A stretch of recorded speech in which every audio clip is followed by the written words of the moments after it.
ان کے علاوہ عوامی مسلم لیگ کے سربراہ شیخ رشید اور جماعت اسلامی کے امیر سراج الحق بھی درخواست گزاروں میں شامل تھے۔ دسمبر تک اس کیس کی سماعت جاری رہی۔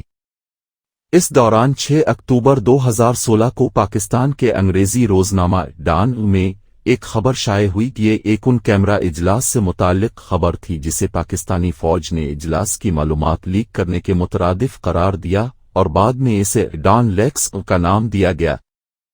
ڈان لیکس کے معاملے پر وزیر اعظم نواز شریف اور ملکی فوجی قیادت کے درمیان تناؤ میں مزید اضافہ ہو گیا۔ ادھر دسمبر میں چیف جسٹس انور ظہیر جمالی کی ریٹائرمنٹ کے بعد منصب سنبھالنے والے جسٹس ثاقب نثار نے 1 جنوری 2017 5 رکنی بینچ تشکیل دیا جس نے 4 جنوری سے دوبارہ پاناما پیپرز کی سماعت شروع کر دی۔ کیس کی سماعت شروع ہونے کے تقریباً 4.5 ماہ بعد 20 اپریل 2017 کو سپریم کورٹ نے 3-2 کا فیصلہ جاری کیا جس میں جسٹس آصف سعید کھوسا اور جسٹس گلزار احمد نے وزیر اعظم نواز شریف کو نااہل قرار دے دیا، جبکہ جسٹس اعجاز افضل خان، جسٹس اعجاز الاحسن اور جسٹس عظمت سعید نے مزید تحقیقات کے لیے جوائنٹ انویسٹیگیشن ٹیم بنانے کا فیصلہ دیا۔ اس JIT کو 60 روز کے اندر اپنا کام مکمل کرنے کی ہدایت دی گئی تھی۔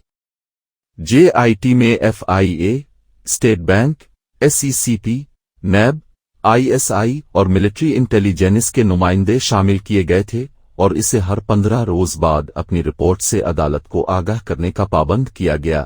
JIT کی تشکیل کے 3 ماہ بعد سپریم کورٹ 5 رکنی بینچ نے متفقہ طور پر نواز شریف کو نااہل قرار دے دیا۔ سپریم کورٹ نے قومی احتساب بیورو نیب کو نواز شریف اور ان کے اہل خانہ کے خلاف ایون فیلڈ فلیگ شپ اور العزیزیہ اسٹیل کمپنی ریفرنس فائل کرنے کا حکم دیا۔ نواز شریف کی نااہلی کے بعد انہی کی جماعت سے شاہد خاقان عباسی وزیر اعظم منتخب ہو گئے اور پنجاب میں ان کے بھائی شہباز شریف کی حکومت برقرار رہی۔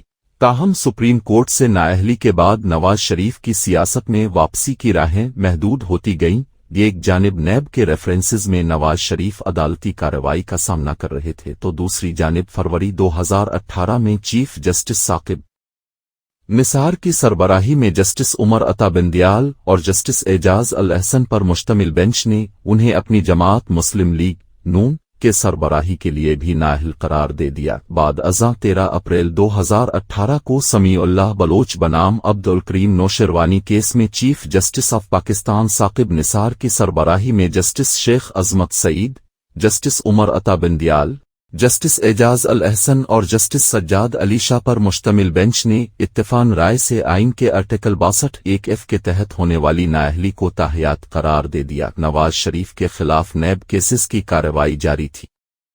وہ 18 اپریل 2018 کو لندن میں اپنی علیل اہلیہ بیگم کلثوم نواز کی عیادت کے لیے روانہ ہو گئے۔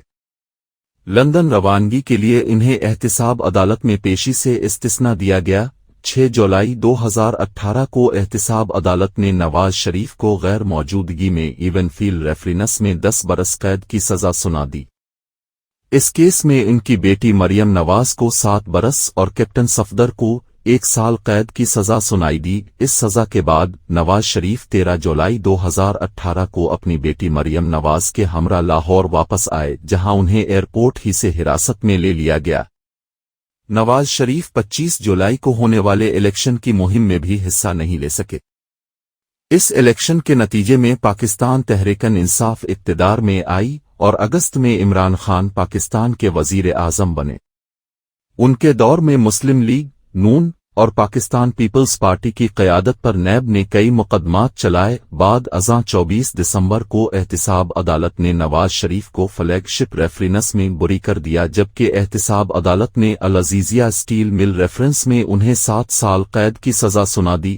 قید کے دوران اسلام آباد ہائی کورٹ نے 29 اکتوبر 2019 کو العزیزیہ کیس میں طبی بنیادوں پر نواز شریف کی سزا 8 ہفتوں کے لیے معطل کر دی۔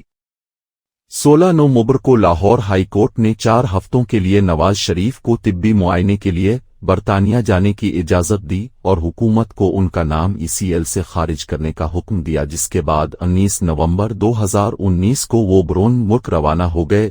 4 ہفتوں کے لیے دی گئی اس اجازت کے بعد نواز شریف لگ بھگ 4 برس لندن میں قیام کے بعد 21 اکتوبر کو چوتھی بار پاکستان واپس آ رہے ہیں۔ گزشتہ 4 برسوں میں بہت کچھ بدل چکا ہے۔ نواز شریف کے سب سے بڑے سیاسی حریف عمران خان اس وقت جیل میں ہیں اور انہیں متعدد مقدمات کا سامنا ہے۔ تحریک انصاف 9 مئی 2023 کے واقعات کے بعد ٹوٹ پھوٹ کا شکار ہے۔ سال 2018 کے مقابلے میں آج نواز شریف کے لیے حالات سازگار نظر آتے ہیں۔ پی ڈی ایم کی حکومت میں مسلم لیگ نون کی اتحادی جماعت کے قائدین بھی اس جانب اشارہ کر رہے ہیں۔